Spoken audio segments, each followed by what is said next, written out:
गंजाम जिलार बहु अंचल विभिन्न अनुष्ठान पक्षर मंगलवार हनुमान जयंती महाविषुव संक्रांति ओडिया नववर्ष पालित हो जाइछि।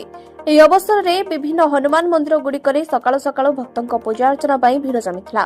ସୋରଡ଼ା, ବେଲଗୁଣ୍ଠା ଏବଂ ଭଞ୍ଜନଗର ରଘୁନାଥ ମନ୍ଦିର ଜେଲ୍ ପ୍ରଶାସନ ପକ୍ଷରୁ ସ୍ଥାନୀୟ ହନୁମାନ ମନ୍ଦିରରେ ଏ ନେଇ ଦିନ ତମାମ ବିଭିନ୍ନ କାର୍ଯ୍ୟକ୍ରମ ଆୟୋଜିତ ହୋଇଛି। ସେହିପରି ଭଞ୍ଜନଗର ସହରରେ ଥିବା ସମସ୍ତ ହନୁମାନ ମନ୍ଦିର ବ୍ୟତୀତ ଶିବ ମନ୍ଦିର, ଜଗନ୍ନାଥ ମନ୍ଦିର, ଲଣ୍ଡେଇ ସାହି, ରାମ ମନ୍ଦିର, ଜିଲୁଣ୍ଡି ହନୁମାନ ମନ୍ଦିର, ସାଇ ମନ୍ଦିର ସମେତ ସମସ୍ତ ଦେବାଦେବୀ ପୀଠରେ ସ୍ୱତନ୍ତ୍ର ଉତ୍ସବ ସାଙ୍ଗକୁ ରୀତିନୀତି ଅନୁଯାୟୀ ପୂଜାପାଠ କରାଯାଇଛି। ଭକ୍ତମାନେ ସମସ୍ତ ଦେବାଦେବୀ ଦର୍ଶନ କରିଥିଲେ। ଏହି ଅବସରରେ ସମସ୍ତ ଦାଣ୍ଡ ଅଗଣାରେ ଓଡ଼ିଆ ନବବର୍ଷକୁ ସ୍ୱାଗତ କରିଥିଲେ। ଆଜି ସକାଳେ ଓ ସନ୍ଧ୍ୟାରେ ବିଭିନ୍ନ ମନ୍ଦିରରେ ଭକ୍ତଙ୍କ ଗହଳ ଚହଳ ଲାଗି ରହିଥିଲା। ଏହି ପରିପ୍ରେକ୍ଷୀରେ ଭଞ୍ଜନଗର ସହର ରଘୁନାଥ ମନ୍ଦିରରେ ଏହି ପୁଣ୍ୟ ଦିନରେ ଭକ୍ତଙ୍କ ପାଇଁ ସ୍ୱତନ୍ତ୍ର ବେଲପଣା ବଣ୍ଟନ, ଭଜନ କୀର୍ତ୍ତନ ସହ ଅନ୍ନପ୍ରସାଦ ବ୍ୟବସ୍ଥା କରାଯାଇଥିଲା। ଆଜି ତ ମହାବିଷୁବ ସଂକ୍ରାନ୍ତି, ହନୁମାନ ଜୟନ୍ତୀ, ପଣା ସଂକ୍ରାନ୍ତିରେ ବିଜେତ ସବୁ ଆଜି ପବିତ୍ର ଦିନ। ଏ ପବିତ୍ର ଦିନରେ ଆମେ ସ୍ୱେଚ୍ଛାସେବୀ ସଂଘ ତରଫରୁ ଏଇଟା 19ତମ ଜୟନ୍ତୀ ଆମେ ପାଳନ କରିବା ଯାଉଛୁ। ଆଉ ଏଇଟାରେ ଆମର ସଂଘ ବିଭିନ୍ନ ସାଂସ୍କୃତିକ ଆଧ୍ୟାତ୍ମିକ এই କାର୍ଯ୍ୟକ୍ରମରେ ସମ୍ପୃକ୍ତ ଥାଏ। ବର୍ଷ ସାରା ବ୍ଲଡ୍ ଡୋନେଟ୍ ଆଉ ବୃକ୍ଷରୋପଣ এই ସବୁ କାର୍ଯ୍ୟକ୍ରମରେ ଆମେ ଥାଉଛୁ।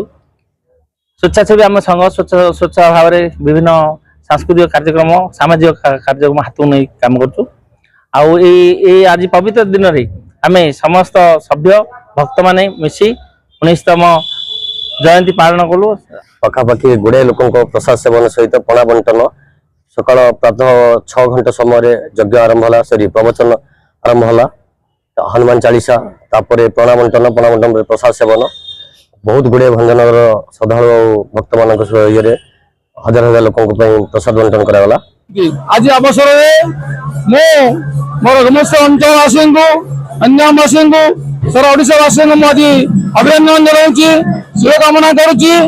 ଏହି ବର୍ଷ ମଙ୍ଗଳମୟ ହେଉ, ସପରିବାର ଶାନ୍ତି ଶୃଙ୍ଖଳା ଏବଂ ଧୈର୍ଯ୍ୟ ବାତାବରଣରେ ଆମ ସଂସ୍କୃତି, ଆମ ପରମ୍ପରା, ଆମର ଧର୍ମକୁ ବଜାୟ ରଖିବା ପାଇଁ ଯୁବଶକ୍ତି ପରିବାର ସହିତ ସମସ୍ତେ ଉଦ୍ଯୋଗ କରନ୍ତୁ ଏବଂ ଭଗବାନ ସମସ୍ତଙ୍କ ମଙ୍ଗଳ କରନ୍ତୁ। ଗଞ୍ଜାମରୁ ରଞ୍ଜିତ ଜେନାଙ୍କ ରିପୋର୍ଟ, ବେଲଗୁଣ୍ଠାରୁ ଶିବରାମ ଚୌଧୁରୀ, ସୋରଡ଼ାରୁ ସତ୍ୟକାନ୍ତ ପାତ୍ରଙ୍କ ରିପୋର୍ଟ, ଶ୍ରୀ ନ୍ୟୁଜ୍।